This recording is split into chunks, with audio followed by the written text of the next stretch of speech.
Hello friends, welcome to your channel Make Physics Easier by Mayur Agarwal. Today we are going to discuss the next video of topic heights and distances. Last topic में मैंने आपको angle of elevation and angle of depression दोनों के concepts की knowledge दे दी थी और कुछ बहुत ही सिंपल से क्वेश्चंस आपसे डिस्कस किए थे। आज के वीडियो में हम उसी टॉपिक को आगे बढ़ाते हुए कुछ अच्छे क्वेश्चंस पर बात करेंगे कि उनको किस तरह से हम सॉल्व करेंगे। तो स्टार्ट करते हैं आज का वीडियो। तो आज का जो पहला क्वेश्चन मैंने सेलेक्ट किया हुआ है, a tree breaks due to storm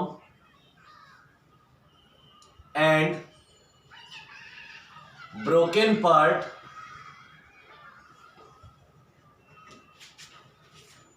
bends so that top of the tree touches the ground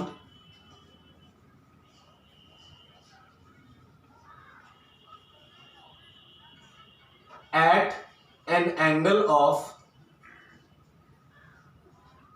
30 degree. The distance between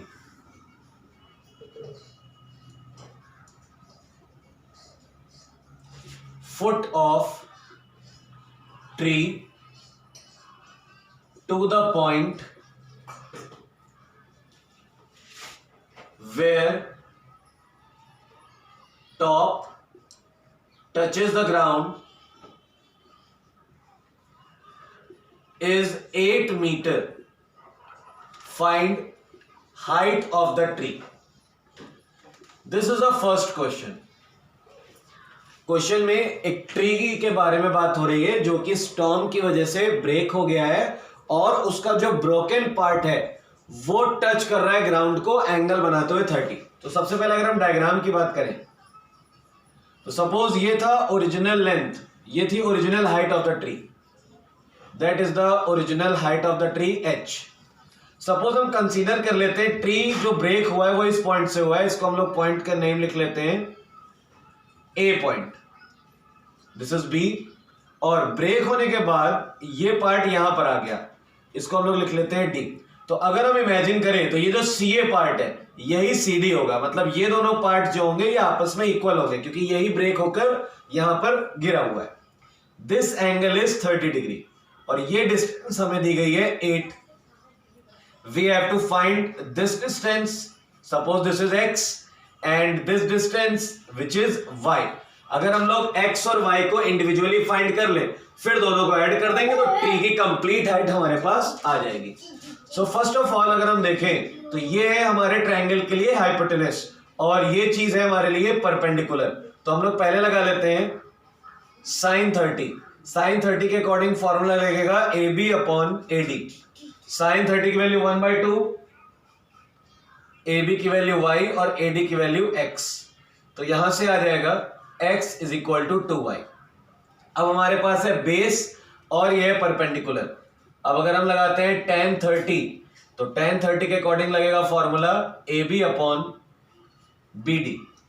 tan 30 की वैल्यू होती है 1/√3, AB की वैल्यू है y और BD की वैल्यू है 8। क्रॉस मल्टीप्लाई कराएंगे, √3y इज इक्वल टू 8, तो y की वैल्यू आ गई 8/√3 और x की वैल्यू यहां से आ जाएगी 2 × 8/√3 जिसका मतलब हो जाएगा 16/√3। ये दोनों x और y की वैल्यूज आ गई।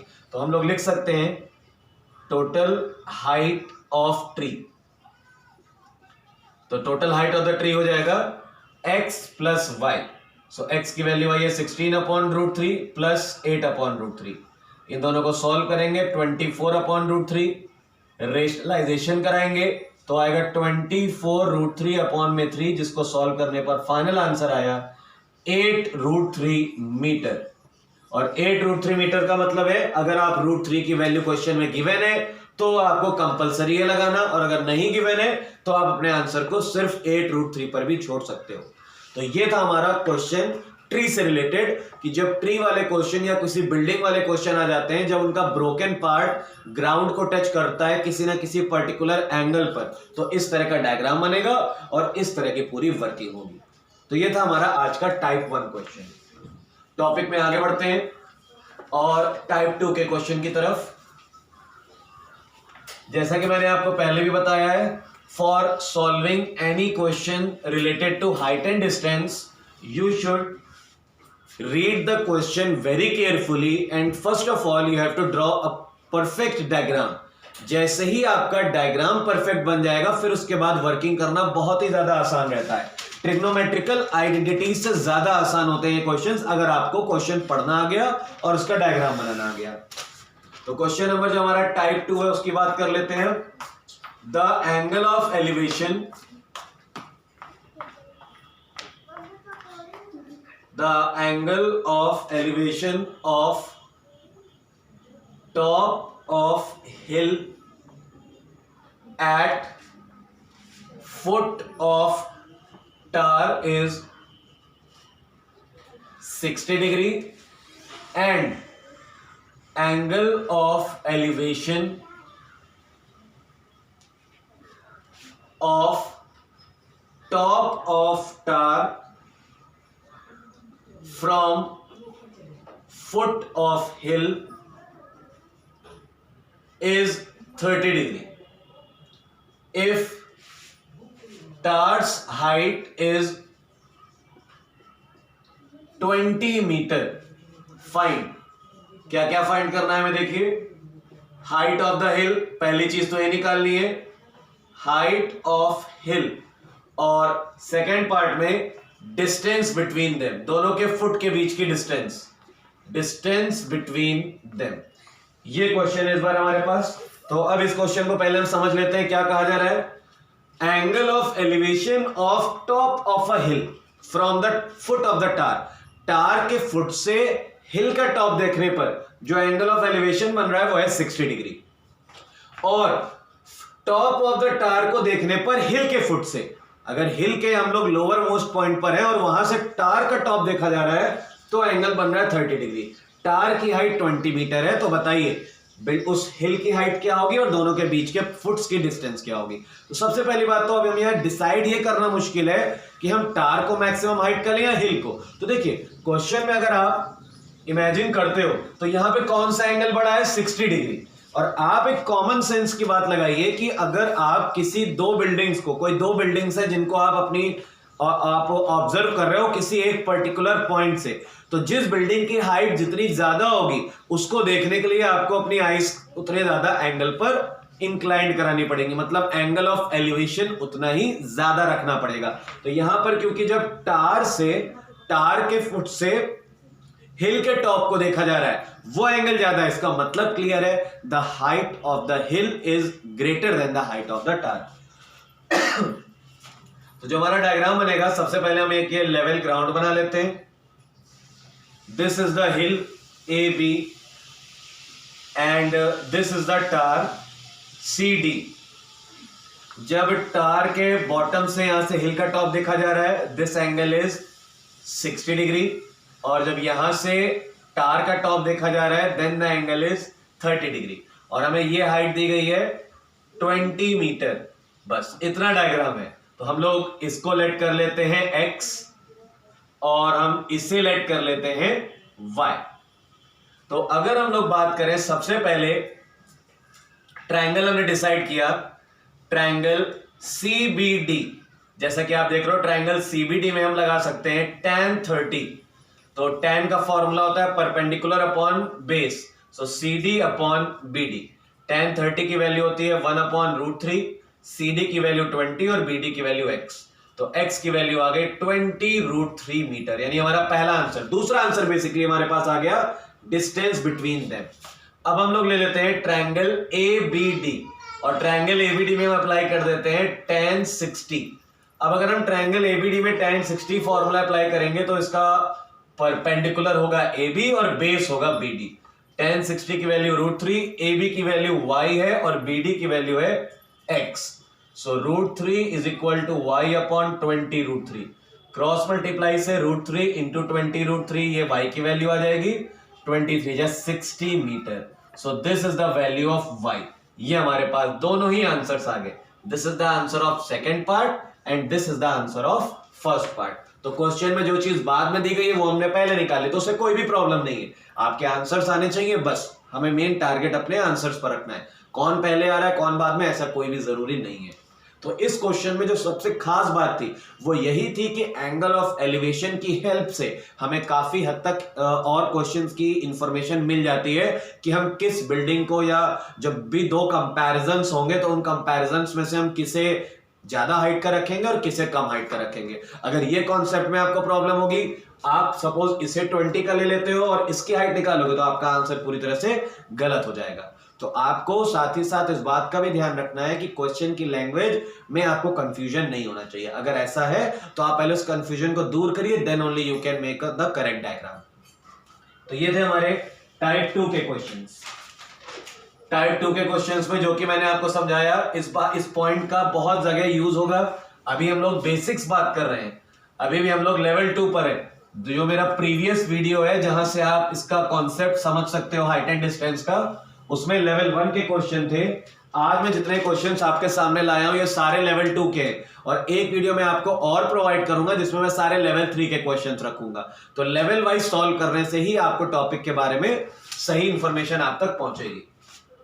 तो आज का question number 3, the angles of elevation, the angles of elevation of top of a tower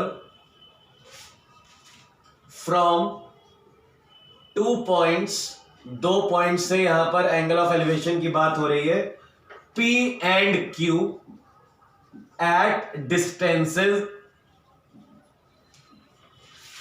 A and B. यहां पर एक न्यूमेरिकल वैल्यू की जगह वेरिएबल्स दिए गए respectively from base with it are complementary. Prove that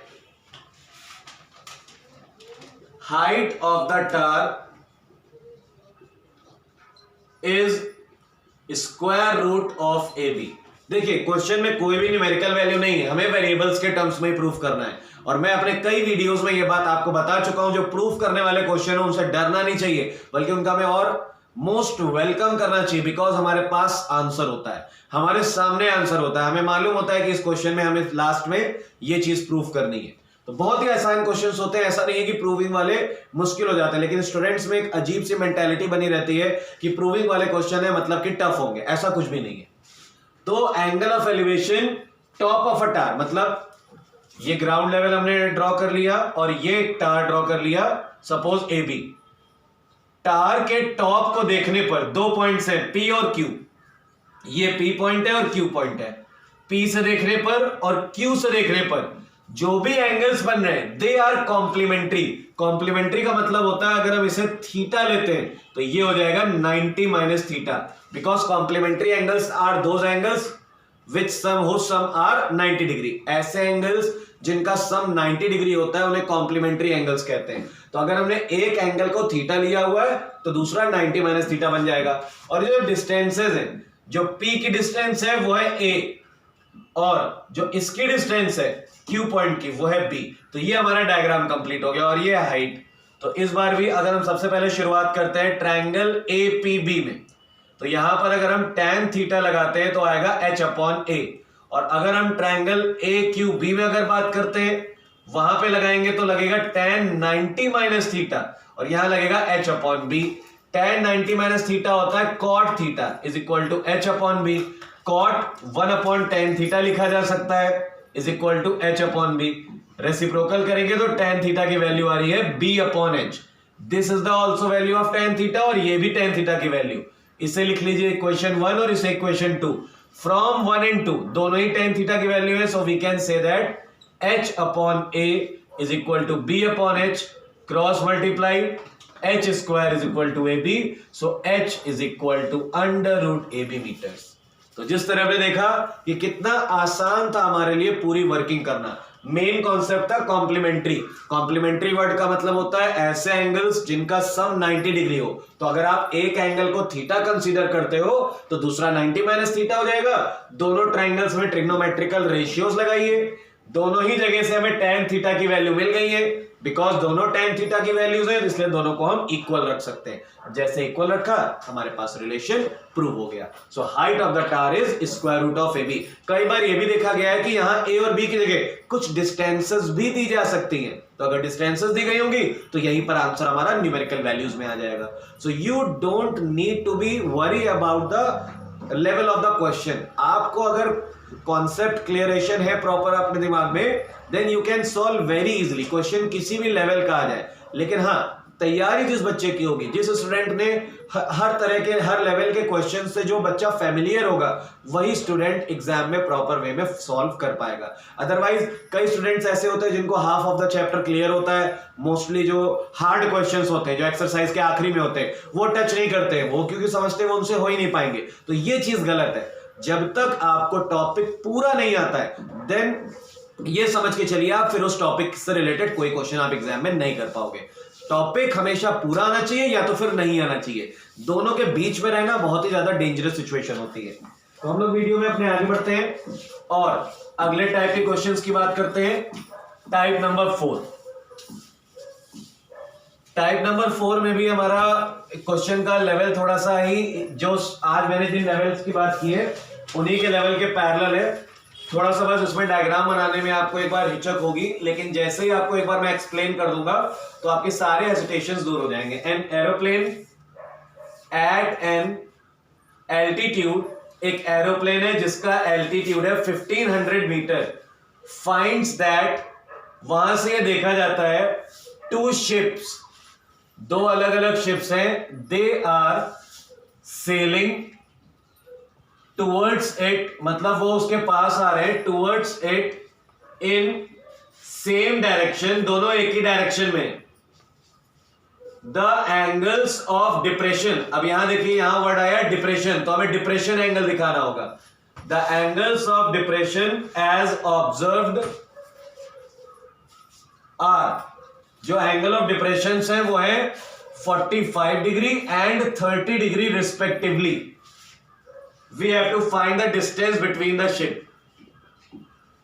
We have to find the distance between the ships. बेटा मेरे questions की राइटिंग हैंड राइटिंग पर मत जाइएगा, बिकॉज मुझे काफी स्पीड में क्वेश्चन लिखना पड़ रहा है, तो इसलिए थोड़ा सा यहां पर प्रॉब्लम है, लेकिन मैं आपको एक्सप्लेन कर दूंगा प्रॉपरली, तो आपको कोई भी दिक्कतें नहीं होंगी। और मैं आपकी जानकारी के लिए बता दूं, the questions which I am selecting, they all are related to ML Agarwal book, Selina publications. तो जिन बच्चों के पास भी ML अग्रवाल बुक है वो उन सबसे इन क्वेश्चंस को देख सकते हैं इजीली, अगर क्वेश्चन में कोई प्रॉब्लम है तो यहां पर एक एरोप्लेन है जो कि 1500 मीटर ऑल्टीट्यूड पर है, तो ये हमने लेट कर लिया। यहां पर लेवल ये है एरोप्लेन का ऑल्टीट्यूड जो कि है 1500 मीटर अबव, इसे हमने कंसीडर कर लिया AB। यहां से दो शिप्स लोकेट किए जा रहे हैं, तो इस तरह लोकेट किए जा रहे हैं, एंगल ऑफ डिप्रेशन बन रहा है, इसलिए हमें यहां दिखाना होगा ये वाले शिप का जो एंगल ऑफ डिप्रेशन है। देखिए बेटा, जो कम होगा वो दूर होगा, क्योंकि मैंने आपको बताया था, कॉन्सेप्ट याद रखिएगा हमेशा, आप किसी भी बिल्डिंग से जितना दूर होगे तो आपका जो एंगल ऑफ एलिवेशन है वो उतना ही कम होता चला जाएगा। तो अगर क्वेश्चन में मान लीजिए आपको दो एंगल दिए और आप क्वेश्चन की लैंग्वेज से ये नहीं डिसाइड कर पा रहे हो कौन सा एंगल कहां लिखें, तो ये तरीका आपकी मदद कर सकता है। आप बिल्डिंग के या आप किसी भी टॉप मोस्ट पॉइंट को अगर देख रहे हो, तो जितना पास जाते जाओगे उस स्टार के, उस बिल्डिंग के या उस शिप के, एरोप्लेन के, तो आपका जो एंगल ऑफ एलिवेशन है आइस का उतना बढ़ता जाएगा। 45 इधर होगा, तो ये छोटा वाला 30 और ये पूरा 45, इस तरह से डायग्राम आपको पूरी तरह से दिखाना है। ये पॉइंट सी और ये पॉइंट डी, ये 1500 मीटर दिया है। We have to find the distance between the ships, ये x कंसीडर कर लिया और ये y कंसीडर कर लिया। हम लोग पहले लेते हैं ट्रायंगल ABD। अगर हम ट्रायंगल ABD लेते हैं तो यहां पर tan 45 लगाएंगे, जिसका फॉर्मूला होगा AB अपॉन BD। tan 45 की वैल्यू 1, AB की वैल्यू 1500 और BD की वैल्यू y, क्रॉस मल्टीप्लाई कराएंगे तो y की वैल्यू आ रही है 1500 मीटर। अब ले लेते हैं ट्रायंगल ACB। ट्रायंगल ACB में हम अप्लाई करेंगे tan 30, is equal to AB upon CB। tan 30 की वैल्यू 1/√3 और AB की जगह रखा 1500, CB की जगह रखा x plus y. Cross multiply कराएंगे 1500√3 is equal to x plus 1500। Solve कराते हैं 1500√3 minus 1500 is equal to x। So 1500√3 minus 1 is equal to x। अब अगर हम √3 की वैल्यू रखते हैं 1.732 is equal to x। Solve कराया 1500 into 0.732 is equal to x। 2 0 लगे इसलिए डेसिमल 2 डिजिट आगे शिफ्ट हो जाएगा। सो 15 2 जा 30, 15 3 जा 45, 45 एंड 3 48, 4 कैरी, 15 7 जा 105, 105 and 4 109। So 1098 metre, that is the distance between two ships। जो भी शिप्स हैं दोनों, उनके बीच की जो डिस्टेंस है that is 1098 मीटर। तो ये क्वेश्चन था जिसमें हमें सबसे ज्यादा ध्यान इस बात का देना था कि जो ऑल्टीट्यूड है वो रिमेनिंग सेम। अब अगर आप इसको प्रैक्टिकली सोचो कि एरोप्लेन तो हमेशा हाई एंड बिलो मतलब अपना लेवल बदलता रहता है, लेकिन अगर क्वेश्चन में हमसे कुछ कहा नहीं जा रहा है तो हम उस चीज को अपनी प्रैक्टिकल नॉलेज को थोड़ी देर के लिए किनारे रखेंगे। अगर आप इसमें प्रैक्टिकल नॉलेज अपनी एंटर कर दोगे तो इस क्वेश्चन को आप कभी नहीं समझ पाओगे। यहां इमेजिन आप ये करिए कि एरोप्लेन अपनी जगह पर फिक्स है, स्टेशनरी है, वहीं से दोनों शिप्स के पोजीशंस को देखा जा रहा है, तो इसलिए यहां पर एल्टीट्यूड में कोई भी चेंजेस नहीं हुए। तो ये था हमारा टाइप 4 क्वेश्चन। तो आई होप सो कि आपको ये सारी चीजें बहुत अच्छे से क्लियर हो रही होंगी, क्योंकि क्वेश्चन के लेवल के हिसाब से आगे बढ़ना। जब आप अपनी बुक्स ओपन करेंगे, हमेशा ध्यान रखिए बुक्स में भी ये जो हम लोग जो भी बुक्स पढ़े, किसी के पास कंसाइज होगी, किसी के पास ML अग्रवाल होगी, but all books have particular questions. Her book में जो लेवल दिया जाता है वो बहुत ही अच्छा होता है, क्योंकि जो बुक के ऑथर्स हैं ये इस तरह से क्वेश्चंस को फिक्स करते हैं अपनी अपनी जगह पर कि जब एक स्टूडेंट उन्हें सॉल्व करने बैठे तो उसे मालूम हो कि अगर मैं क्वेश्चन नंबर 1 सॉल्व कर रहा हूं तो उसका लेवल थोड़ा सा कम होगा, जैसे जैसे मैं एक्सरसाइज में आगे बढ़ूंगा क्वेश्चन का लेवल बढ़ेगा। So they will frame the question in such a manner कि स्टूडेंट्स को भी ये बात मालूम रहे। तो आप किसी भी बुक के बारे में अपनी निगेटिव थिंकिंग मत लाइए। हर बुक अपने आप में यूनिक होती है, हर बुक आपको आपके टॉपिक को और स्ट्रांग बनाना चाहती है। तो आपके पास बुक कोई भी हो, आप बस अपने कॉन्सेप्ट्स पर ध्यान रखिए। क्वेश्चंस जितने ज्यादा सॉल्व कर ले जाएंगे और जितनी ज्यादा बुक से सॉल्व कर ले जाएंगे उतना ही अच्छा रहेगा। तो एक जो आखिरी टाइप का क्वेश्चन है आज मैंने जो सेलेक्ट किया हुआ है वो है इसी तरह के क्वेश्चन है, from top of a light house. एक लाइट हाउस जो कि ओशियंस वगैरह में मिडिल में होते हैं, 100 metre high, the angles of depression of 2 ships. देखिए लास्ट क्वेश्चन में मैंने एरोप्लेन लिया था, अब यहां पर लाइट हाउस के टॉप से 2 शिप्स ऑन ऑपोजिट साइड, लेकिन यहां पर देखिए एक वर्ड आ गया ऑपोजिट साइड। लास्ट क्वेश्चन में वर्ड था same sides. It are 45 and 30 degree respectively, find the distance between the ships। Same वही क्वेश्चन है, बस एक वर्ड का डिफरेंस है, find distance between the ships. मैं पूरा क्वेश्चन नहीं लिख रहा हूं, मैंने डिस्टेंस लिख दिया है। तो अब इसका डायग्राम कैसे बनेगा देखिए, ये हो गया लेवल ग्राउंड, ये हो गया लाइट हाउस, बिकॉज दोनों शिप्स ऑपोजिट साइड है, तो एक हो गया A पॉइंट पर, एक हो गया B पॉइंट पर। एक का जो एंगल ऑफ एलिवेशन बन रहा है वो है 45 डिग्री, एक का जो एंगल ऑफ एलिवेशन बन रहा है वो है 30 डिग्री, और इसकी जो हाइट है वो कितनी है 100 मीटर। तो बस सिंपली लास्ट क्वेश्चन में हमें जो 2 ट्रायंगल्स के रिलेशन निकाले थे, इस बार भी वही करेंगे। सबसे पहले हम लेते हैं ट्रायंगल CAD। अगर ट्रायंगल CAD में हम बात करें tan 45 की, तो tan 45 के अकॉर्डिंग रिलेशन आएगा CD अपॉन AD। tan 45 की वैल्यू होती है 1 और CD की वैल्यू दी है 100 अपॉन AD। क्रॉस मल्टीप्लाई कराएंगे तो AD की वैल्यू भी आ गई 100 मीटर। अब हम ले लेते हैं ट्रायंगल CBD, इसमें हम लोग अप्लाई करेंगे tan 30, तो इसके अकॉर्डिंग फॉर्मूला बनेगा CD अपॉन BD। tan 30 की वैल्यू होती है 1/√3, CD की वैल्यू 100 दी है और BD हमें नहीं मालूम है, क्रॉस मल्टीप्लाई करेंगे तो BD की वैल्यू आ गई 100√3 मीटर। और अब हमने क्या निकालना है, डिस्टेंस बिटवीन शिप्स। तो ये हो जाएगा दोनों को ऐड करके, क्योंकि हम लोग डायग्राम से क्लियरली देख रहे हैं एक शिप है यहां पर और एक शिप है यहां पर, तो दोनों के बीच की अगर डिस्टेंस निकालनी है हमें, तो हमें इन दोनों क्वांटिटीज को ऐड करना होगा।